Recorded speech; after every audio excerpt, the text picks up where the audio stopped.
Dreams are dreamt by dreamers, brought to life by exceptional teams, and carried on and expanded upon by those who believe in the dream. My feeling was always that people did big things in big cities, and you read about it.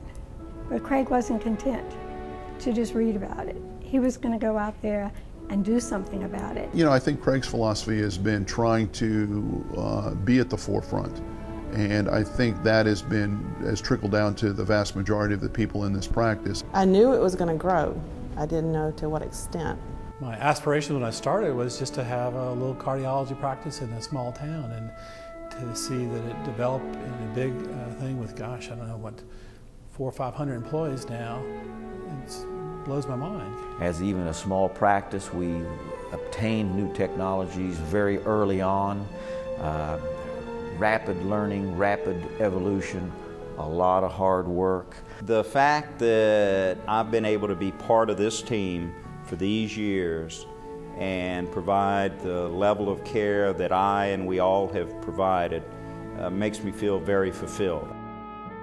25 years ago, a dream was dreamt, and for residents of southern Louisiana, it was a life-saving dream come true. I don't care what part of the United States you go today, if you mention Cardiovascular Institute of the South amongst cardiologists or surgeons, they know who we are.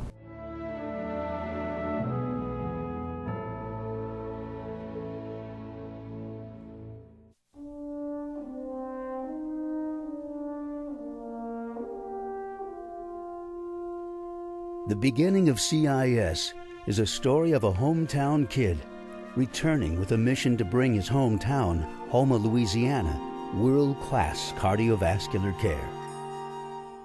You know, when I left to do my training, and I trained in lots of different places. The final place I was in Boston. I really had left with the intention of probably staying away and being an academic cardiologist. I had my daughter, my mother came up, and I realized how much I missed Louisiana, and in particular, family. Drawn home by family, a young Dr. Craig Walker returned to Houma, a small town suffering economically from a recent oil bust. There was limited health care, few subspecialties, and absolutely no cardiovascular care. It was tough to come back. I mean, there were unbelievably good offers around the country, places that really wanted to develop cardiology. Houma didn't want it initially, not at all. There was a lot of subterfuge. There was a lot of real difficult times in leaving Boston and coming back home. I didn't have capital, didn't have a lot of things. But one thing we did have was a dream. In 1983, on his daughter's birthday, unfazed and undaunted, Dr. Walker's dream became reality as he opened the Houma Heart Clinic. Dr. Walker started seeing patients in one room of another brother's office, and that brother is Herman. And then after that one room, he bought this little house just within a block of that office and converted it into an office, and he had a solo practice for the first year. For most of that first year, he lived with my mother. He was the marketing director, he was the manager, he did it all. When he started out, there really were not many patients at all. He had to get the word out that he was here to provide a world-class cardiology service to these patients. And they had never seen cardiology here in Houma before. And he was a young physician, so actually he looked like a young boy. So it took a little while for him to get his patients going. But he was out there, he was talking to people, he was visiting, he was doing talks. He was in the community, just spreading the word that he was here. In the early days with no cath lab, we had to bring our patients to New Orleans to cath them. So commonly, I put the patients in my car and we drove there. Now, that was really a leap of faith on the faith of my patients, because I was driving a very old station wagon. In fact, all of my patients would tell told me, said, "Doc, you need a better car than this." It had 200,000+ miles on it. It was an old Ford LTD station wagon that I had bought used at the time for $1,200. I had put another 100,000 miles on it. The early days proved to be an exercise of perseverance and hard work. But the biggest break Dr. Walker got may have come in his very first hire. I had just started Houma Heart Clinic. I'd worked for a month or so at my brother's office, and I hired Mary. Mary was in her 50s at the time. She had been a hairdresser, and she had decided in her young 50s that she wanted to be a healthcare provider. That was her dream in life. I told you we had very little capital, and on the very first pay period, I was writing out a check to Mary, and she came to me and she says, "Doc," she says, "I know it's tough times now. I know it's very difficult."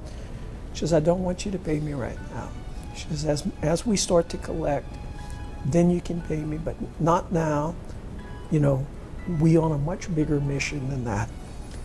How do you choose someone like that? I mean, it was luck. It was wonderful. But really, it was a moving moment for me. And at that time, I realized that the dream of trying to improve healthcare here was very important. After surviving the first year, the Houma Heart Clinic began to grow.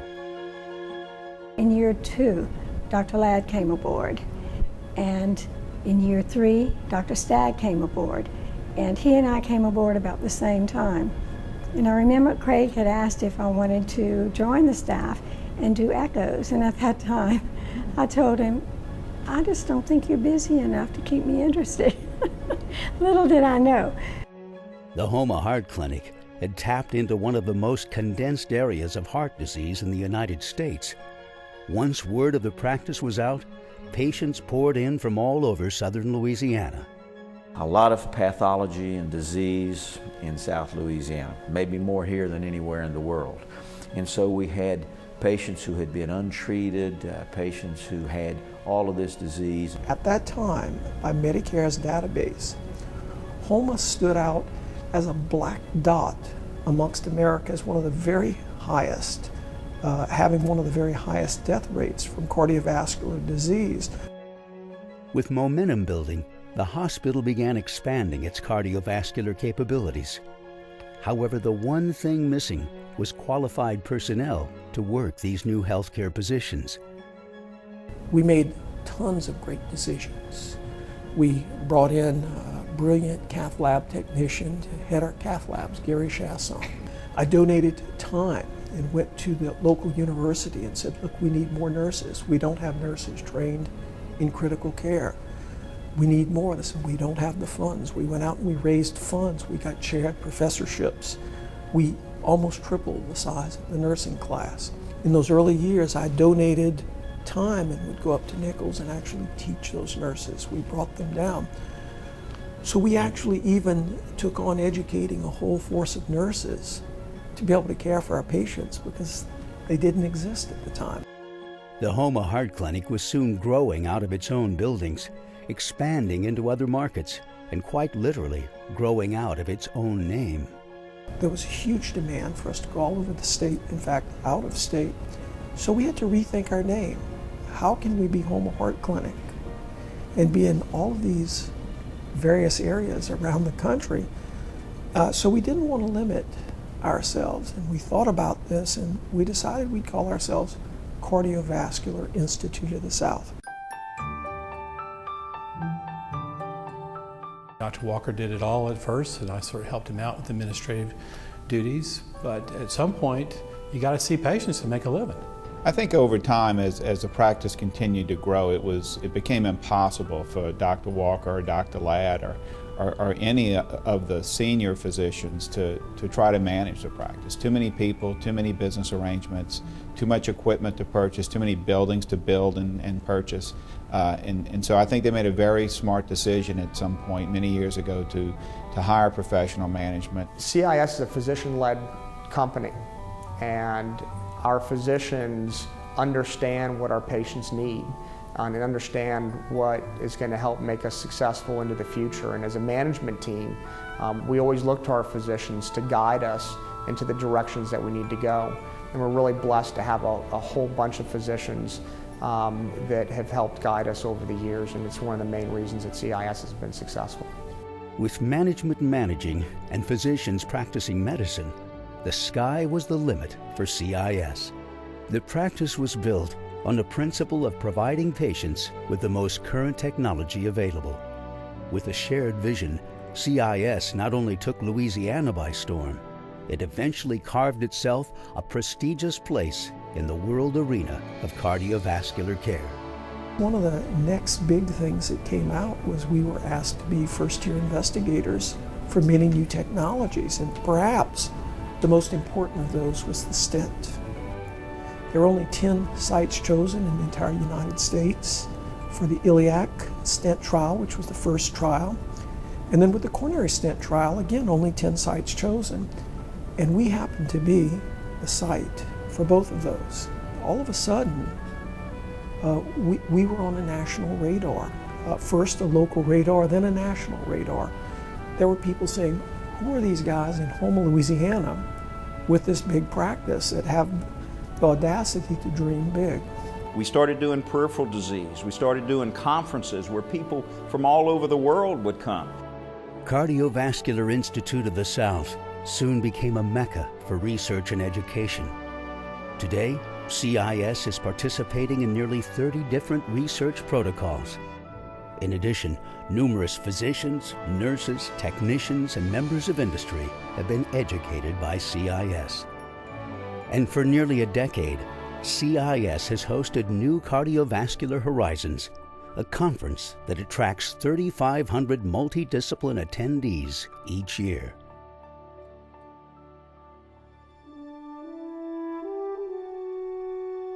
So what is it that makes Cardiovascular Institute of the South so successful? Is it the people? Is it the focus? Is it the commitment? Yes, yes, and yes. We have people from almost the day that we founded CIS are here, and they've really devoted their lives to this practice. And not so much to the practice, I would say, but to the people that we care for. I've been privileged to have the opportunity to work with a truly remarkable group of people, and who are committed and dedicated to what they do and do a very good job, and that has translated into, remarkable outcomes. The culture of CIS is very unchanged. The employees care about each other, and the employees really care about their patients, and they know their patients. There's 40 physicians in our group, and eventually, no matter who is here, we all have only one goal: it's ultimate patient care. Actually, it's main responsibility. So we take that as the highest priority, and no matter what you do, what you specialize in, eventually our goal is to take care of the patient completely. CIS is very personal. We touch a lot of lives. And because in South Louisiana, a lot of our families, including our employees and our providers, their parents are patients of CIS. So we do take it very special. And one of the things that we've tried to live many times over is to treat every patient as if it was my mother, my grandmother, your grandfather. We want to make sure that that personal touch is there. Once you start here, you don't want to go anyplace else, because the system can't get any better. CIS today is a shining example of comprehensive cardiovascular care. Under one roof, today's most advanced diagnostic tests. Patients examined from head to toe as a cardiovascular whole, with never-before-seen comfort and convenience. The size of this community generally does not mandate the level of health care that people get in southern Louisiana. Most of the time when you see patients having access to this type of technology and this type of practice, it's in a major metropolitan area. Everything that we do in the clinic, we give results, try to do that day for the patient the majority of the time. That was Dr. Walker's goal back then when I started. He wanted his patients to come into the clinic and have their tests done and go out leaving the clinic knowing what their results were. And I stick by that today.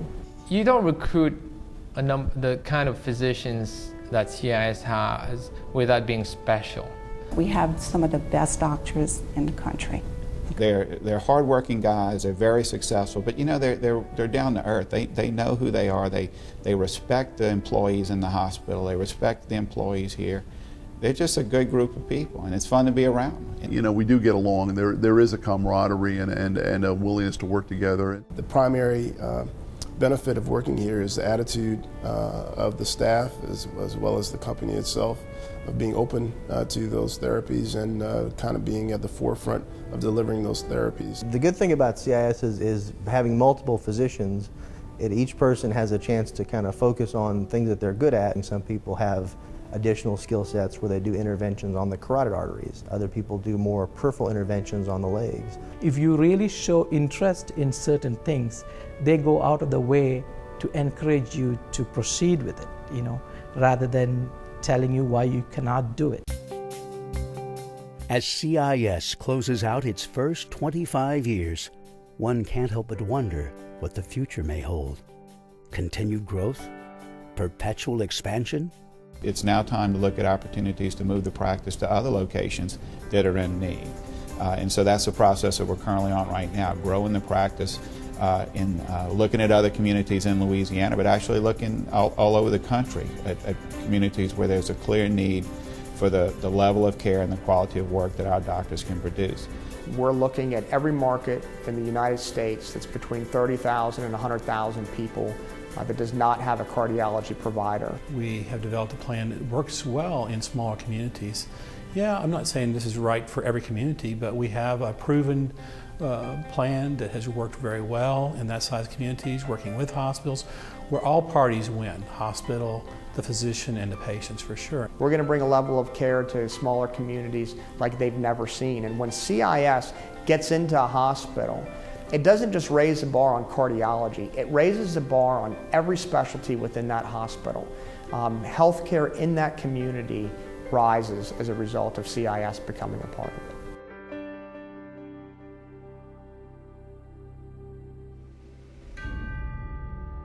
25 years ago, a dream was dreamt.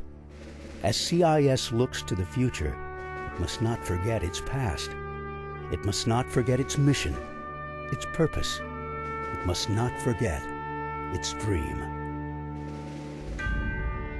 I think the mission statement that Dr. Ladd and I wrote 25 years ago is absolutely just as appropriate today as it was 25 years ago. And I bet 25 years from now, it's going to remain just as appropriate. One thing we're not going to do is we're not going to forget the human element of this, either with our patients or with the employees that we have. I really believe that success is much more about your goals and your dreams than about simply collecting a paycheck at the end of the day. I absolutely firmly believe that. I firmly believe it based on my experience in the past here. I don't know if I always would have believed that, but after Mary, after people like that, it was very obvious that other people were willing to dream those dreams. And if you work for a company and you're going to be successful, you have to believe it's the best company in the world and that you're doing the greatest thing for mankind that can be done. I really think that's very important here. You know, just as you walk through the halls, I think you can feel the commitment that people have here to the patients and to their community and to each other. 500 employees, 40 physicians, 10 locations, 180,000 patients seen in 2007. Cardiovascular Institute of the South has changed the landscape of southern Louisiana. What was once a black dot on the map has turned transparent. No longer is southern Louisiana known as a dense area of cardiovascular disease. It is known as an area that offers its community some of the highest quality cardiovascular care found in the world. The dream is alive. The dream is just beginning.